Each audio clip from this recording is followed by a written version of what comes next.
ladies and gentlemen. It's my privilege to introduce the messenger lecturer, Professor Richard P. Feynman of the California Institute of Technology.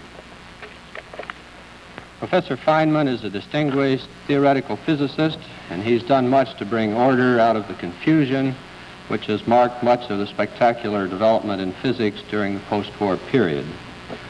Among his honors and awards, I will mention only the Albert Einstein Award in 1954. This is an award which is made every third year and which includes a gold medal and a substantial sum of money. Professor Feynman did his undergraduate work at MIT and his graduate work at Princeton. He worked on the Manhattan Project at Princeton and later at Los Alamos. He was appointed an assistant professor here at Cornell in 1944, although he did not assume residence until the end of the war. I thought it might be interesting to see what was said about him when he was appointed at Cornell, so I searched the minutes of our Board of Trustees, and there's absolutely no record of his appointment. There are, however, some 20 references to leaves of absence, salary, and promotions. One reference interested me especially. On July 31, 1945, the chairman of the physics department wrote the dean of the Arts College stating that Dr. Feynman is an outstanding teacher and investigator, the equal of whom develops infrequently.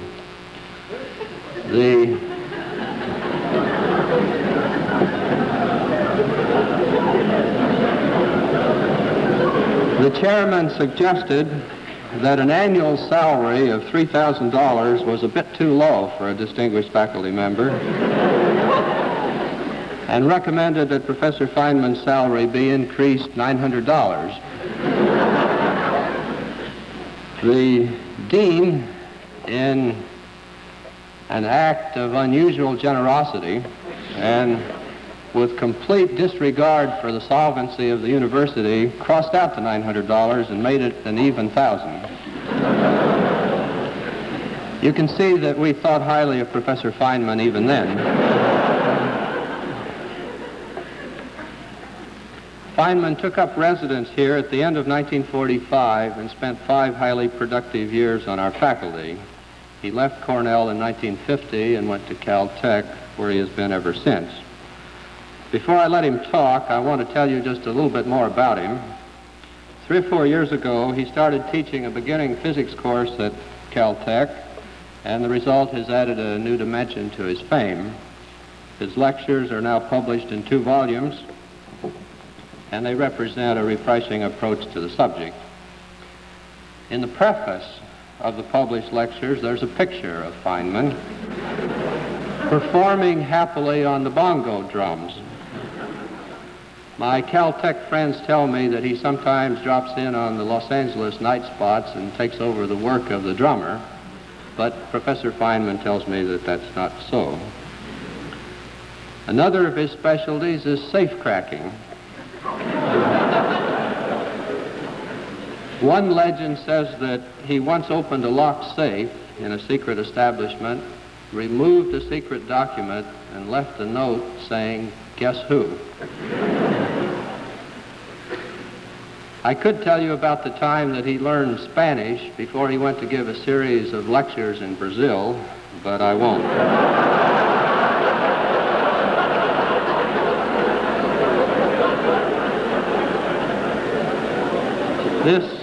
This gives you enough background, I think, so let me say that I'm delighted to welcome Professor Feynman back to Cornell. His general topic is the nature of physical law, and his topic for tonight is the law of gravitation, an example of physical law. Professor Feynman.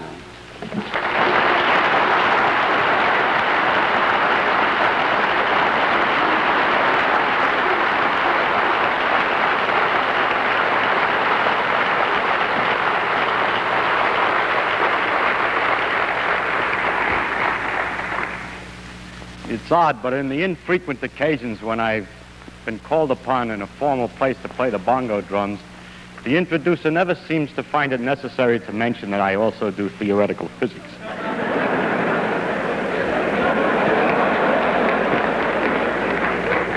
I believe that's probably that we respect the arts more than the sciences. The artists of the Renaissance said that man's main concern should be for man. And yet, there are some other things of interest in the world. Even the artists appreciate sunsets and the ocean waves and the march of the stars across the heavens. And there is some reason then to talk of other things sometimes. As we look into these things, we get an aesthetic pleasure from them directly on observation. But there's also a rhythm and a pattern between the phenomena of nature, which isn't apparent to the eye, but only to the eye of analysis. And it's these rhythms and patterns which we call physical laws. What I want to talk about in this series of lectures is the general characteristics of these physical laws. That's even another level, if you will, of higher generality over the laws themselves. And it's really, what I'm talking about is nature as seen as a result of detailed analysis. But only the most overall general qualities of nature is what I mainly wish to speak about. Now, such a topic has a tendency to become too philosophical because it becomes so general that a person talks in such generalities that everybody can understand him, and it's considered to be some deep philosophy. However, I would like to be rather more special, and I would like to be understood in an honest way rather than in a vague way to some extent.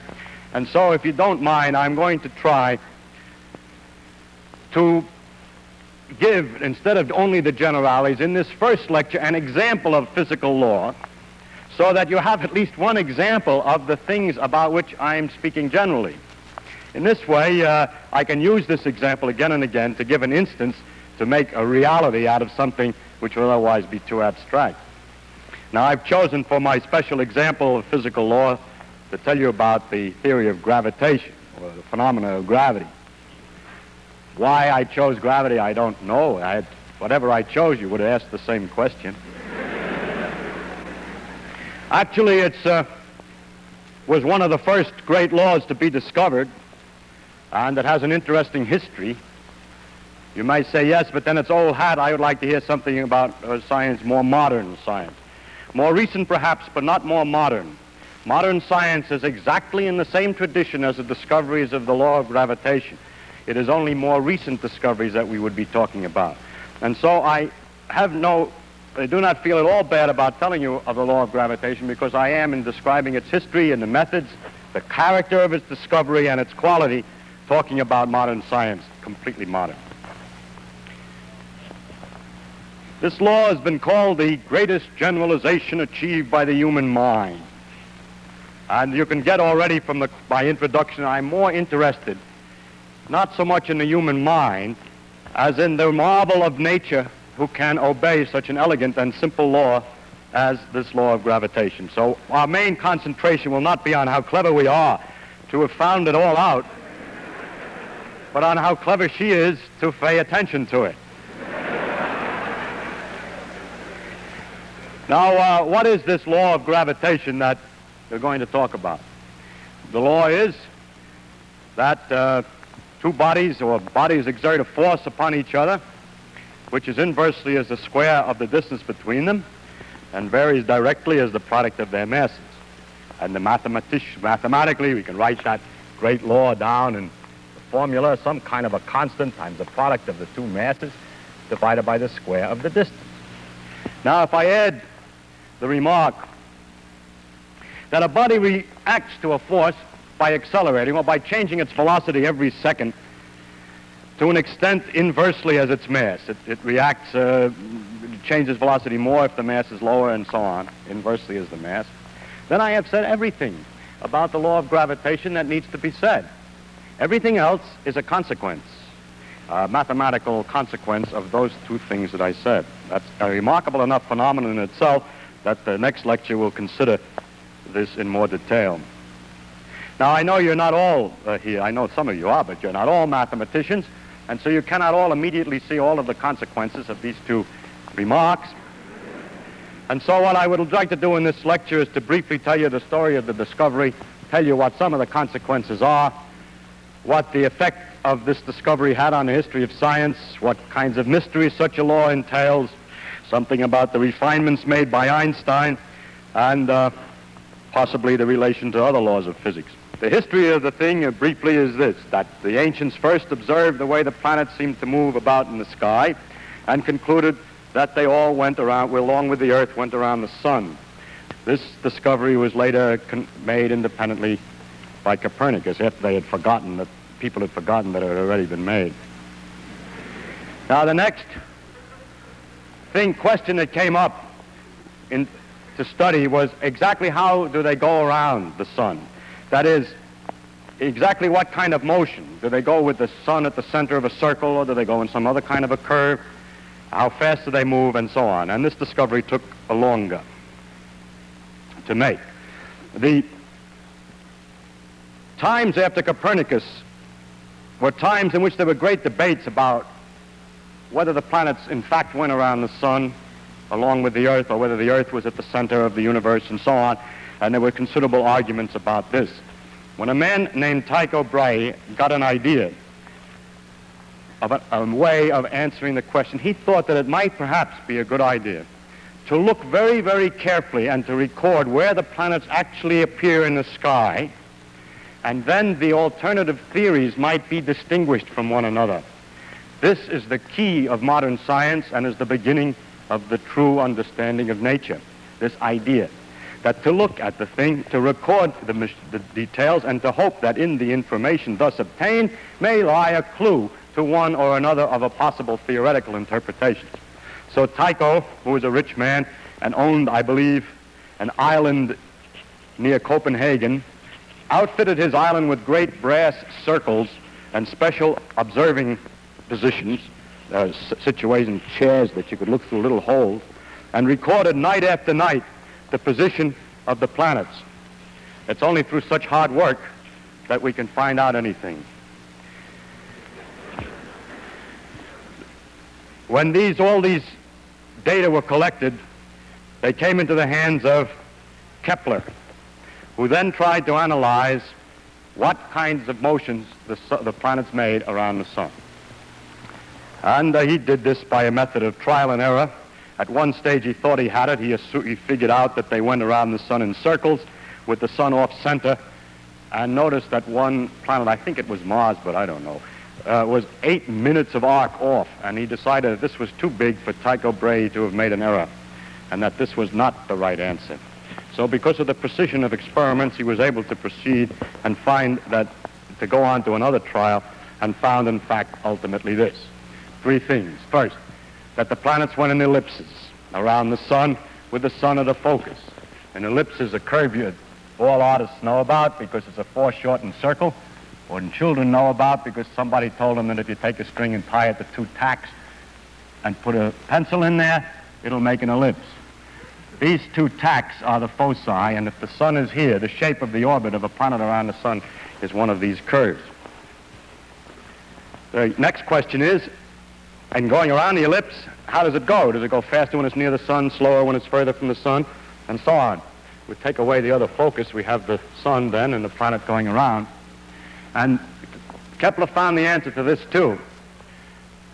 He found this, that if you put the position of the planet down at 2 times separated by some definite time, let's say 3 weeks, and then at another place in the orbit, put the positions of the planets again separated by 3 weeks, and draw lines from the sun to the planet, technically called radius vectors.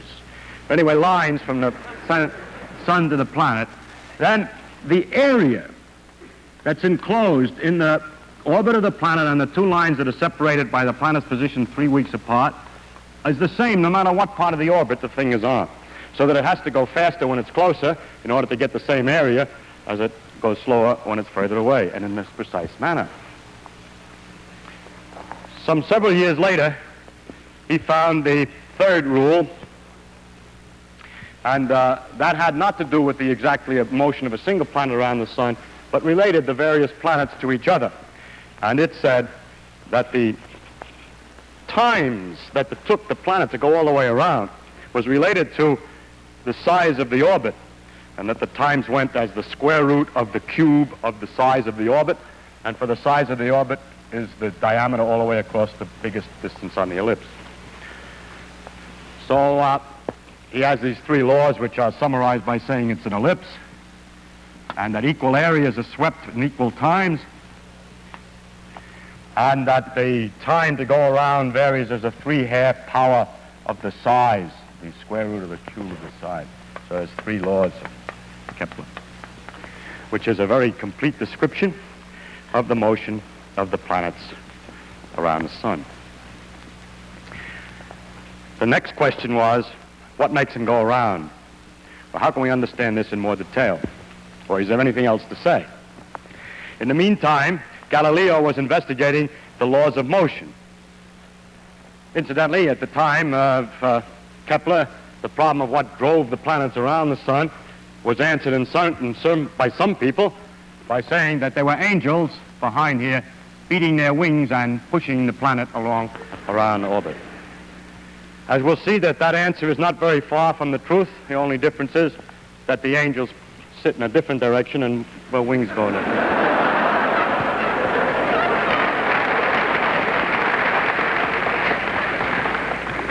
But the point that the angels sit in a different direction is the one that I must now come to.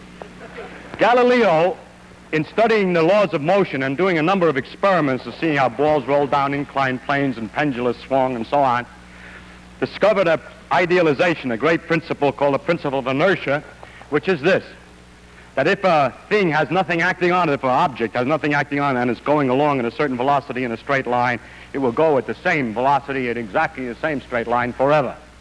Unbelievable though that may sound to anybody who has tried to make a ball roll forever, the idealization is correct, and that if there were no influences acting, such as the friction on the floor and so on, the thing would go at a uniform speed forever. The next point was made by Newton, who discussed the next question, which is when it doesn't go in a straight line, then what?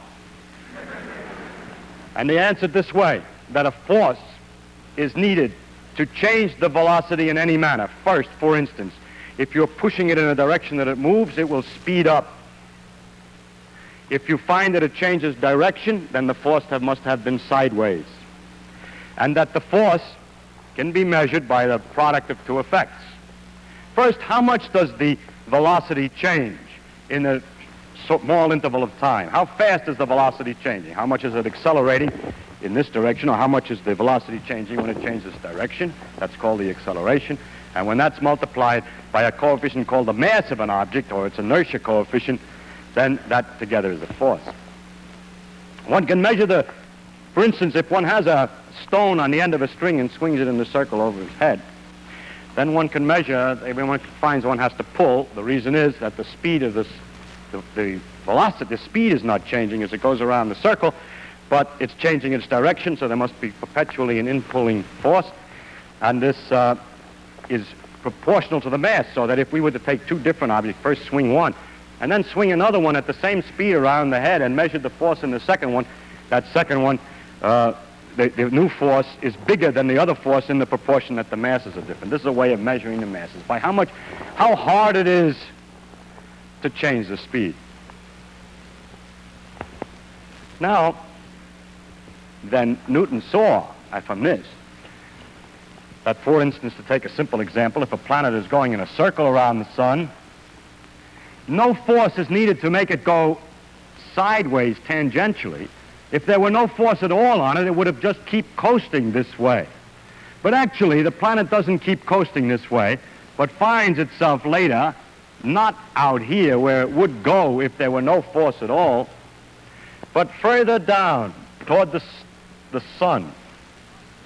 In other words, its velocity, its motion, has been deflected toward the sun. So what the angels have to do is to beat their wings in toward the sun all the time, that the motion to keep it going in a straight line has no known reason. The reason why things coast forever has never been found out. the law of inertia, is no known origin. So the angels don't exist, but the continuation of the motion does. But in order to obtain the falling operation, we do need a force. So it became apparent that the origin of that the force was toward the sun. As a matter of fact, Newton was able to demonstrate that the statement that equal areas are swept in equal times was a direct consequence of the simple idea that all of the changes in velocity are directed exactly to the sun, even in the elliptical case. And maybe I'll have time next time to show you how that works in detail. So from this law, he would confirm the idea that the force is toward the sun. And from knowing how the periods of the different planets vary with the distance away from the sun, it's possible to determine how that force must weaken at different distances, and he was able to determine that the force must vary inversely as the square of the distance. Now, so far, he hasn't said anything. Yes, because he only said two things which Kepler said in a different language. One is exactly equivalent to the statement that the force is toward the sun, and the other is exactly equivalent to the statement that the law is inversely as the square of the distance. But people had seen in telescopes the Jupiter's satellites going around Jupiter, and it looked like a little solar system, so the satellites were attracted to Jupiter. And the moon is attracted to the Earth, and this goes around the Earth, is attracted the same way. So it looks like everything's attracted to everything else. And so the next statement was to generalize this and to say that every object attracts every other object. If so, the Earth must be pulling on the moon, just as the sun pulls on the planet. But it's known that the Earth pulls on things because you're all sitting tightly in your seats in spite of your desires to float out of the hall at this time. The pull for objects on the Earth was well known in the phenomenon of gravitation. And it was Newton's idea then that maybe the gravitation which held the moon in the orbit also applied, was the same gravitation that pulled the objects toward the Earth. Now, it is easy to figure out how far the moon falls in 1 second. Because if it went in a straight line, you know the size of the orbit, you know it takes a month to go around, and if you figure out how far it goes in 1 second, you can figure out how far the circle of the moon's orbit has fallen below the straight line that it would have been in if it didn't go the way it does go. And this distance is 1/20th of an inch.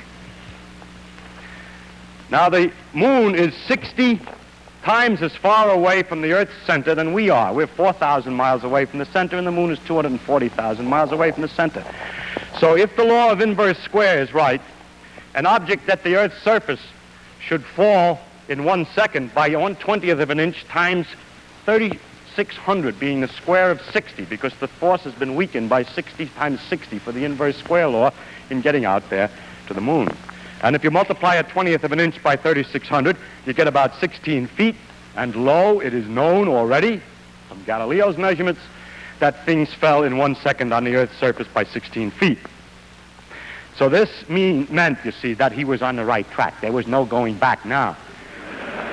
Because a new fact that was completely independent previously, which is the period of the moon's orbit and its distance from the Earth, was connected to another fact, which is how long it takes something to fall in 1 second.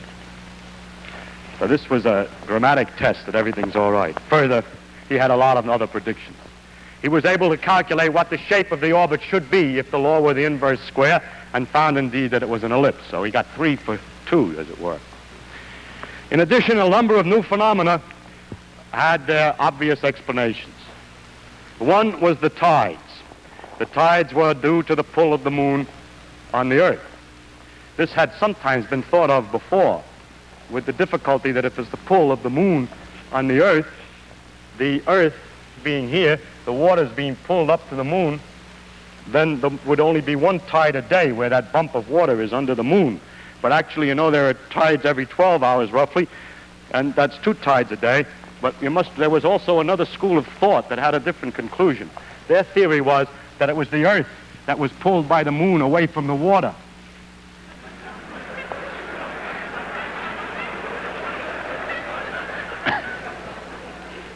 So actually, Newton was the first one to realize what actually was going on, that the force of the moon on the Earth and on the water is the same at the same distance, and that the water here is closer to the moon, and the water here is further from the moon than the Earth, than the rigid Earth, so that the water is pulled more toward the moon here, and here is less toward the moon than the Earth, so that it's a combination of those two pictures that makes a double tide. Actually, the Earth does the same trick as the moon. It goes around a circle, really. I mean, the force of the moon on the Earth is balanced, but by what? By the fact that just like the moon goes in a circle to balance the Earth's force, the Earth is also going in a circle. Actually, the center of the circle is somewhere inside the Earth. It's also going in a circle to balance the moon. So the two of them go around a common center here. And if you wish, this water is thrown off by centrifugal force more than the Earth is, and this water is attracted more than the average of the Earth. At any rate, the tides were then explained, and the fact that there were 2 a day.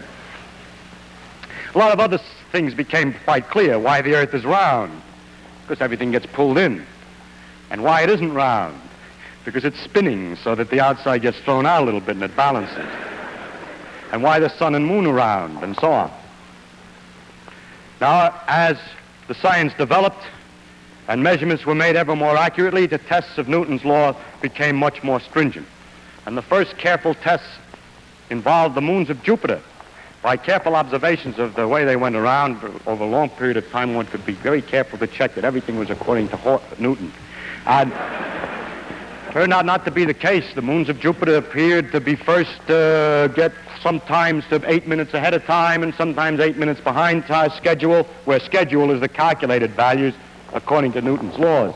It was noticed that they were ahead of schedule when they were close, when Jupiter was close to the Earth, and behind schedule when it was far away, a rather odd circumstance. And Mr. Römer, having confidence in the law of gravitation, came to an interesting conclusion, that it takes light some time to travel from the moons to the Earth, and that what we're looking at when we see the moons are not how they are now, but how they were the time ago that it took the light to get here. Now, when Jupiter's near us, it takes less time for the light to come, and when Jupiter's further, it takes longer time, so he had to correct the observations for the differences in time, and by the fact that they were this much too early or that much too late, was able to determine the velocity of light. This was the first demonstration that light was not an instantaneously propagating material. I bring this particular matter to your attention because it illustrates something. That when a law is right, it can be used to find another one. That by having confidence in this law, if something is the matter, it suggests perhaps some other phenomenon. And if we had not known the law of gravitation, we would have taken much longer to find the speed of light, because we would not have known what to expect of Jupiter's satellites. This process has developed into an avalanche of discoveries. Each new discovery permits the tools for much more discovery, and this is the beginning of that avalanche, which has gone on now for 400 years in a continuous process, and we're still avalanching along at high speed at this time.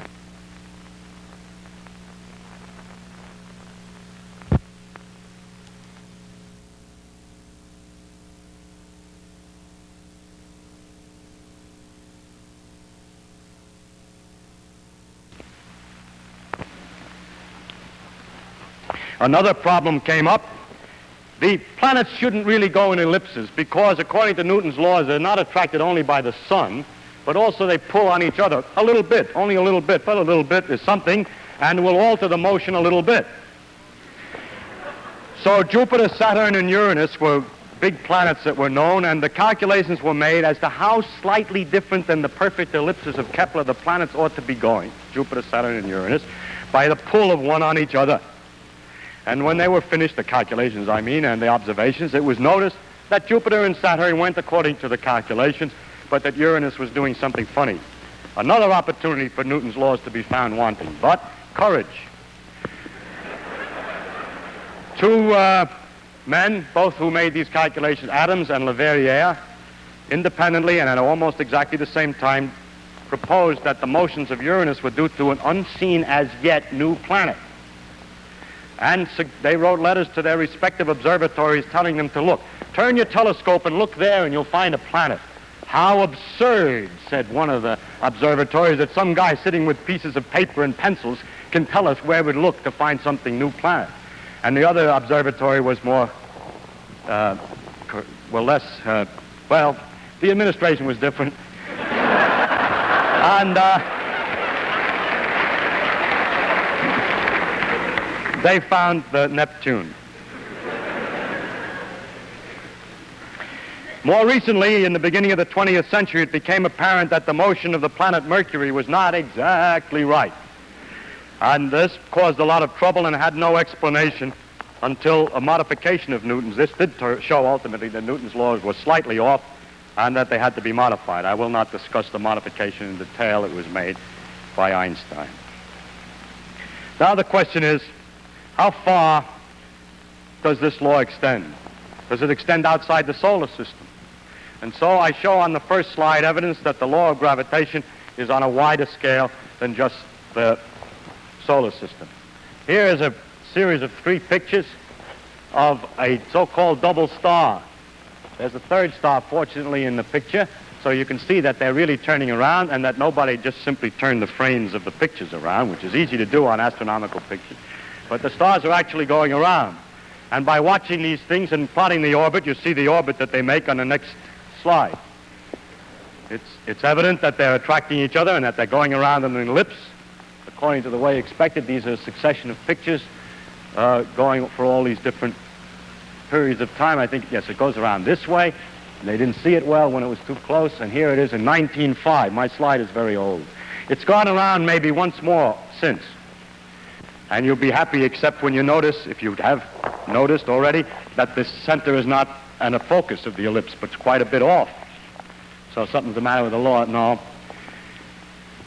God hasn't presented us with this orbit face on. It's tilted at a funny angle.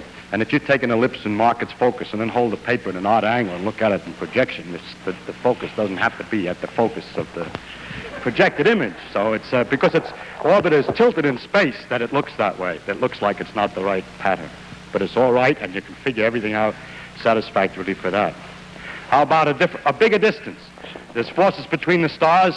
Does it go any further than these distances, which are not more than 2 or 3 times the solar system's diameter? Here's something in the next slide that's 100,000 times as big as the solar system in diameter. And this is a large number of stars, tremendous number of stars. This white spot is not a solid white spot. It's just because of the failure of our instruments to resolve it. But are very, very tiny dots, just like the other stars, well separated from one another, not hitting each other, each one falling through and back and forth through this great globular cluster. It's one of the most beautiful things in the sky, as good as sea waves and sunsets. And the distribution of this material, it's perfectly clear that the thing that holds this together is the gravitational attraction of the stars for each other. And the distribution of the material in the sense of how the stars peter out as you go out in distance permits one to find out roughly what the law is of force between the stars, and of course it comes out right that it is roughly the inverse square. The accuracy of these calculations and measurements is not anywhere near as careful as in the solar system. Onward, as gravity extends still further. This is a little pinpoint inside of a big galaxy, and the next slide shows a typical galaxy. And it's clear that this thing again is held together somehow, and the only candidate that's reasonable is gravitation. But when we get to this size, we haven't any way any longer to check the inverse square law. But there seems to be no doubt that these great agglomerations of stars and so these galaxies, which are 50 to 100,000 light years across, the solar system is, well, from the Earth to the Sun is only 8 light minutes. This is 100,000 light years that the gravity is extending even over these distances. And in the next slide is evidence that it extends even further. Here is what is called a cluster of galaxies. There's a galaxy here and here and here. There are galaxies here. They're all in one lump of galaxies, analogous to the cluster of stars, but this time what's clustered are those big babies that I showed you in this previous slide. Now this is as far as it's about 1/10, or well, 100th maybe, of the size of the universe, and as far as we have any direct evidence that gravitational forces extend. So the Earth's gravitation, if we take the view, has no edge, as you may read in the newspapers when the planet gets outside the field of the gravitation. It keeps on going ever weaker and weaker, inversely as the square of the distance, dividing by 4 each time you're twice as far away, until it mingles with the strong fields and gets lost in the confusion of the strong fields of other stars, but altogether with the stars in its neighborhood pulls the other stars to form the galaxy, and altogether they pull on other galaxies to make a pattern, a cluster of galaxies. So the Earth's gravitational field never ends, but peters out very slowly in a precise and careful law, probably to the edges of the universe.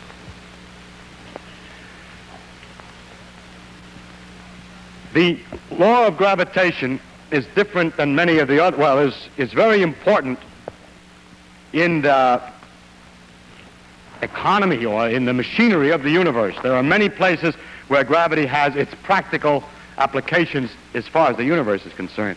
But atypically, among all the other laws of physics, gravitation has relatively few practical applications. I mean, the new knowledge of the law, it has a lot of applications. It keeps people in their seats and so on. But it has the knowledge of the law has few practical applications, relatively speaking, compared to the other laws. This is one case in which I picked an atypical example. It is impossible, by the way, by picking one example of anything, to avoid picking one which is atypical in some sense. That's the wonder of the world. The only applications I could think of were first in some geophysical prospecting, in predicting the tides, nowadays, more modernly, in working out the motions of the satellites and planet probes and so on that we send up, and also modernly to calculate the predictions of the planet's position, which have great utility for astrologers to publish their predictions and horoscopes in the magazines. That's the strange world we live in, that all the advances in understanding are used only to continue the nonsense which has existed for 2,000 years. Now, that shows that gravitation extends to the great distances, but Newton said that everything attracted everything else. Do I attract you? Do I attract you? I was going to say, do I attract you physically? I didn't mean that. What I mean is it really true that two things attract each other? Can we make a direct test and not just wait for the planets and look at the planets to see if they attract each other? And this experiment, the direct test, was made by Cavendish on equipment which you see indicated on the next slide. If I got my slides right. Well, I made a mistake. I was talking about the importance of the gravitation. I was overwhelmed by my clever remark about astrologers and forgot to mention the important places where gravitation does have some real effect in the behavior of the universe. And one of the interesting ones is the formation of new stars. In this picture, which is a gaseous nebula inside our own galaxy, and there's not a lot of stars, but it's gas, there are places where the gas has been compressed or attracted to itself here. It starts perhaps by some kind of shock waves to get collected, but the remainder of the phenomenon is that gravitation pulls the cloud of gas closer and closer together. So big mobs of gas and dust collect and form balls, which as they fall still further, the heat generated by the falling lights them up and they become stars. And we have in the next slide some evidence of the creation of new stars. It is unfortunately harder to see than I thought it was when I looked at it before. But this is not exactly the same as this. This bump here is further out than here, and that this also has a new dot here. I have found better examples, but we're unable to produce a slide. There is one example of a star patch, a light that grew in a place within 200 days. So that when it was in the same kind of condition of a gas cloud, when the gas collects too much together by gravitation, stars are born. And this is the beginning of new stars. So the stars belch out dirt and gases when they explode sometimes, and the dirt and gases then collect back again and make new stars. Sounds like perpetual motion.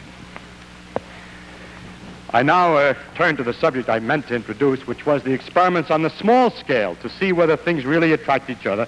And I hope now that the next slide does indicate, this is the second try, Cavendish's experiment. The idea was to hang by a very, very fine quartz fiber a rod with two balls. and then put two large lead balls in the positions indicated here next to it on the side. Then, because of the attraction of the balls, there would be a slight twist of the fiber. It had to be done so delicately because the gravitational force between ordinary things is very, very tiny indeed. And there it was. And it was possible then to measure the force between these two balls. Cavendish called his experiment weighing the Earth.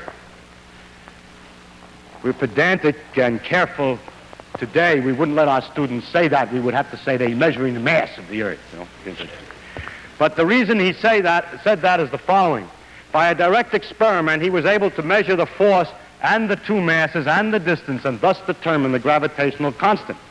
You say, yes, but we have the same situation on the Earth. We know what the pull is, and we know what the mass of the object pulled is, and we know how far away we are, but we don't know either the mass of the Earth or the constant, but only the combination. So by measuring the constant and knowing the facts about the pull of the Earth, the mass of the Earth could be determined. So indirectly, this experiment was the first determination of how heavy or how massive is the ball on which we stand. It's a kind of an amazing achievement to find that out, and I think that's why Cavendish named his experiment that way instead of determining the constant in the gravitational equation. Weighing the Earth. He incidentally was weighing the sun and everything else at the same time, because the pull of the sun is known in the same manner. Now, one other test of the law of gravitation is very interesting, and that is the question as to whether the pull is exactly proportional to the mass.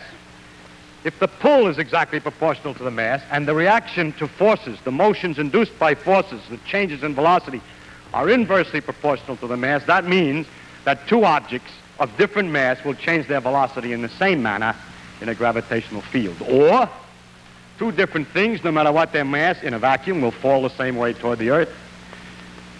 That's Galileo's old experiment from the Leaning Tower. I took my young son of 2.5 to the Leaning Tower of Pisa, and now every time a guest comes, he says, Leaning Tower. So, anyhow, it means, for example, that in a satellite, a man-made satellite, an object inside will go around the Earth in the same kind of an orbit as a satellite on the outside and thus float in the middle, apparently. So that this fact that the force is exactly proportional to the mass and that the reactions are inversely proportional to the mass has this very interesting consequence. The question is, how accurate is it? And it has been measured by an experiment by a man named Voss in 1909, and very much more recently and more accurately by Dickey, and it is known that 1 part in 10,000 million, the mass is exactly proportional. The forces are exactly proportional to the mass. How it's possible to measure with that accuracy, I wish I had the time to explain, but I'm afraid I cannot. It's remarkably clever. I'll give a hint, Howard. I'll give one hint there. Suppose that you wanted to measure whether it's true for the pull of the sun. You know the sun is pulling us all. It pulls the Earth too. But suppose you wanted to know whether you had a piece of lead here and a piece of copper here, or polyethylene and lead. It was first done with sandalwood. Now it's done with polyethylene. Whether the pull is exactly proportional to the inertia. The Earth is going around the sun, so these things are thrown out by inertia, and they're thrown out to the extent that these two objects have inertia. But they're attracted to the sun to the extent that they have mass in the attraction law. So if they're attracted to the sun in a different proportion than they're thrown out by inertia, one will be pulled toward the sun and the other away. And so hanging on another one of those Cavendish quartz fibers, the thing will twist toward the sun. It doesn't twist to this accuracy, so we know that the sun's attraction for these two objects is exactly proportional to their centrifugal effect, which is inertia. So the force of attraction on an object is exactly proportional to its coefficient of inertia. In other words, its mass. I should say something about the relation of gravitation to other forces, to other parts of nature, other phenomena in nature, and I'll have more to say of a general quality later. But there is one thing that's particularly interesting, and that is that the inverse square law appears again. It appears in the electrical laws, for instance. that electricity also exerts forces inversely as the square of the distance, this time between charges. And one thinks perhaps inverse square of the distance has some deep significance. Maybe gravity and electricity are different aspects of the same thing.